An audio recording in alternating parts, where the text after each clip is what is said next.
Hello everyone, welcome to Nanan academy. PSC പരീക്ഷയ്ക്ക് പ്രതീക്ഷിക്കാവുന്ന 20 ചോദ്യങ്ങളാണ് വീഡിയോയിൽ. നമുക്ക് വീഡിയോയിലോട്ട് പോകാം. ആദ്യത്തെ ചോദ്യം, ദ്രാവിഡ ഭാഷകളിൽ ഏറ്റവും പ്രായം കുറഞ്ഞത്.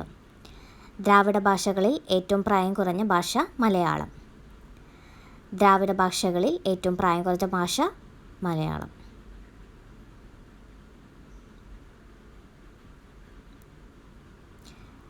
രണ്ടാമത്തെ ചോദ്യം, സിയാങ് എന്ന പേരിൽ അരുണാചൽ പ്രദേശിൽ പ്രവേശിക്കുന്ന നദി. സിയാങ് എന്ന പേരിൽ അരുണാചൽ പ്രദേശിൽ പ്രവേശിക്കുന്ന നദി. സിയാങ് എന്ന പേരിൽ അരുണാചൽ പ്രദേശിൽ പ്രവേശിക്കുന്ന നദി ഏതാണ്? ഉത്തരം ബ്രഹ്മപുത്ര. സിയാങ് എന്ന പേരിൽ അരുണാചൽ പ്രദേശിൽ അറിയപ്പെടുന്ന നദി ബ്രഹ്മപുത്രയാണ്.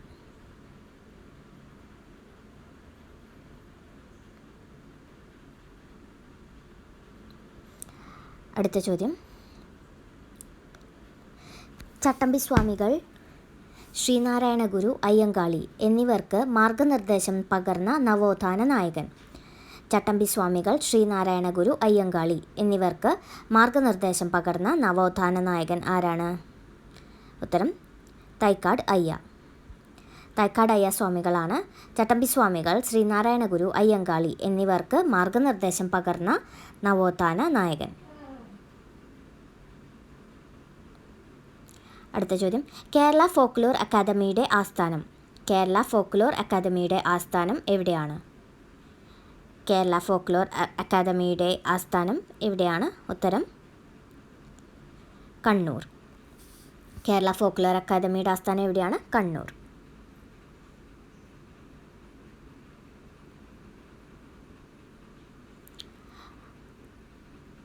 അടുത്ത ചോദ്യം, ഏത് ഗ്രഹത്തെക്കുറിച്ച് പഠിക്കാൻ നാസ വിക്ഷേപിച്ചതാണ് പാത്ത് ഫൈൻഡർ? ഏത് ഗ്രഹത്തെക്കുറിച്ച് പഠിക്കാൻ നാസ വിക്ഷേപിച്ചതാണ് പാത്ത് ഫൈൻഡർ?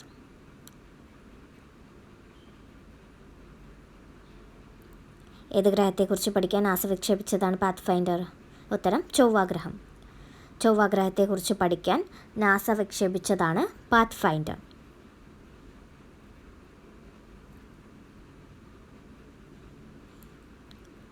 അടുത്ത ചോദ്യം, പിങ്ക് ഡിസീസ് ഏത് അവയവത്തെയാണ് ബാധിക്കുന്നത്? പിങ്ക് ഡിസീസ് ഏത് അവയവത്തെയാണ് ബാധിക്കുന്നത്? പിങ്ക് ഡിസീസ് ബാധിക്കുന്ന അവയവം ഏതാണ്? ഉത്തരം കണ്ണ്. പിങ്ക് ഡിസീസ് ഏത് അവയവത്തെയാണ് ബാധിക്കുന്നത്? കണ്ണ്. കണ്ണിനെ ബാധിക്കുന്നതാണ് പിങ്ക് ഡിസീസ്.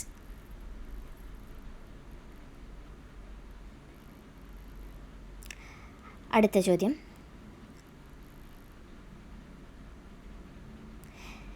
ഏത് സാമൂഹിക പരിഷ്കർത്താവിൻ്റെ പ്രതിമയാണ് തിരുവനന്തപുരത്തെ കവടിയാറിൽ സ്ഥാപിച്ചിരിക്കുന്നത്? ഏത് സാമൂഹിക പരിഷ്കർത്താവിൻ്റെ പ്രതിമയാണ് തിരുവനന്തപുരത്തെ കവടിയാറിൽ സ്ഥാപിച്ചിരിക്കുന്നത്? ഉത്തരം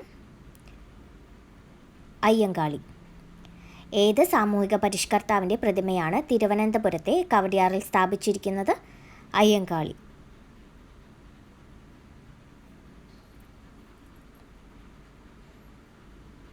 അടുത്ത ചോദ്യം,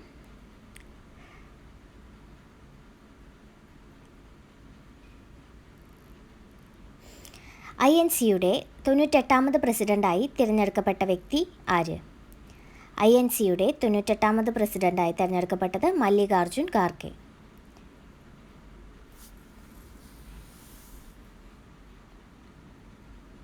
INCയുടെ 98ാമത് പ്രസിഡൻ്റായി തിരഞ്ഞെടുക്കപ്പെട്ടത് മല്ലികാർജുൻ ഖാർഗെ.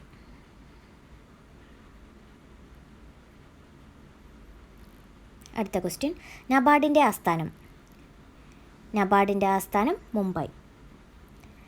നബാർഡിൻ്റെ ആസ്ഥാനം മുംബൈ.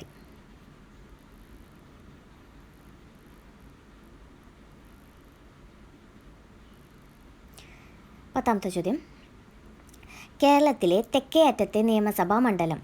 കേരളത്തിലെ തെക്കേ അറ്റത്തെ നിയമസഭാ മണ്ഡലം ഏതാണ്? കേരളത്തിലെ തെക്കേ അറ്റത്തെ നിയമസഭാ മണ്ഡലം. ഉത്തരം നെയ്യാറ്റിൻകര. കേരളത്തിലെ തെക്കേ അറ്റത്തെ നിയമസഭാ മണ്ഡലം നെയ്യാറ്റിൻകര.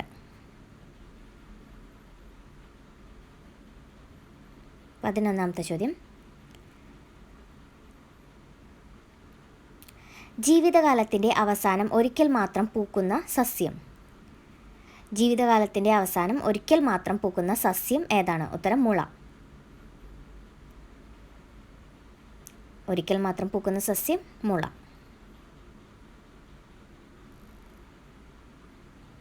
അടുത്ത ചോദ്യം, ഇൻസുലിൻ, ഗ്ലൂക്കഗോൺ എന്നീ ഹോർമോണുകൾ ഉൽപ്പാദിപ്പിക്കുന്ന ഗ്രന്ഥി ഏതാണ്?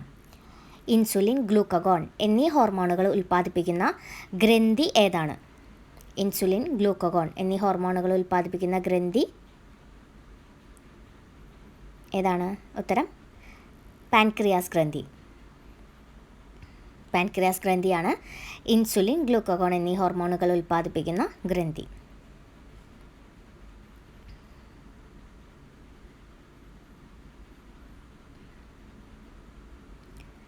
13ാമത്തെ ചോദ്യം, കോശം കണ്ടെത്തിയത് ആര്?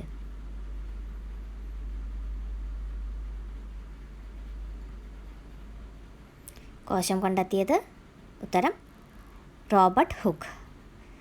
റോബർട്ട് ഹുക്കാണ് കോശം കണ്ടെത്തിയത്.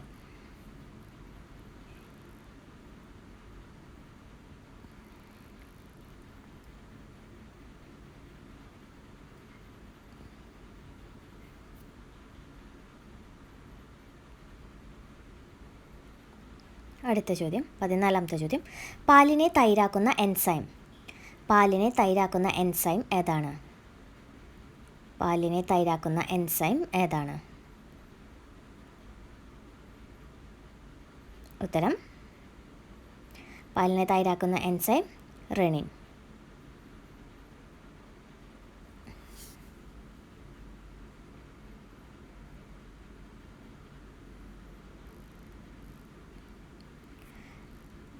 പതിനഞ്ചാമത്തെ ചോദ്യം,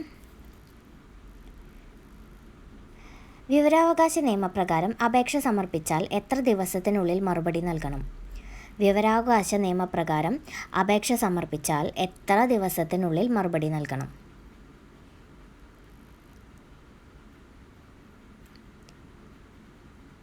എത്ര ദിവസത്തിനുള്ളിൽ വിവരാവകാശ നിയമപ്രകാരം അപേക്ഷ സമർപ്പിച്ചാൽ മറുപടി നൽകണം? ഉത്തരം 30 ദിവസം. വിവരാവകാശ നിയമപ്രകാരം അപേക്ഷ സമർപ്പിച്ചാൽ എത്ര ദിവസത്തിനുള്ളിൽ മറുപടി നൽകണം? ഉത്തരം 30 ദിവസം.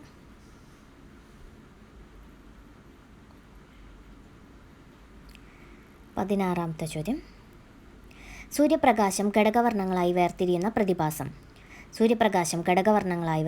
പ്രതിഭാസം ഏതാണ്?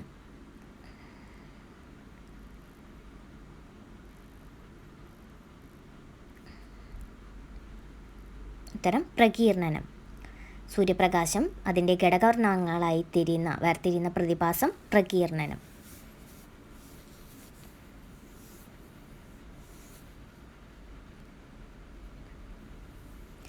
പതിനേഴാമത്തെ ചോദ്യം, വജ്രത്തിൻ്റെ തിളക്കത്തിന് കാരണമായ പ്രതിഭാസം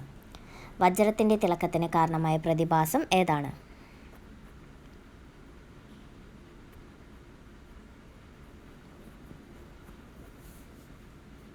ഉത്തരം പൂർണ്ണാന്തര പ്രതിഫലനം. വജ്രത്തിൻ്റെ തിളക്കത്തിന് കാരണമായ പ്രതിഭാസം ഏതാണ്? പൂർണ്ണാന്തര പ്രതിഫലനമാണ് വജ്രത്തിൻ്റെ തിളക്കത്തിന് കാരണമായ പ്രതിഭാസം.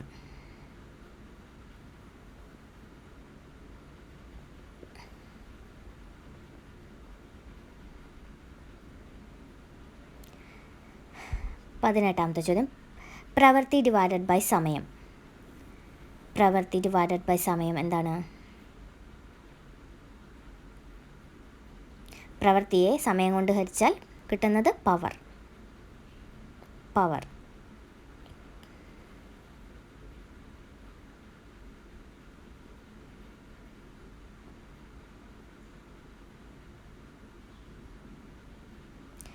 അടുത്ത ചോദ്യം, പവറിൻ്റെ യൂണിറ്റ് എന്താണ്? പവറിൻ്റെ unit watt or joule per second. പവറിൻ്റെ യൂണിറ്റ് വാട്ട് എന്നത് പവറിൻ്റെ യൂണിറ്റാണ്, അല്ലെങ്കിൽ ജൂൾ പെർ സെക്കൻഡ്.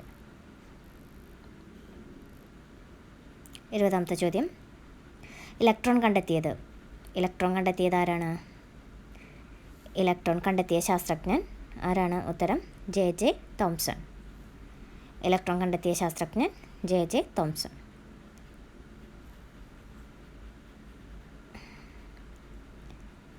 20 ചോദ്യങ്ങളാണ് വീഡിയോയിൽ. റിവൈസ് ചെയ്യുക. Thank you.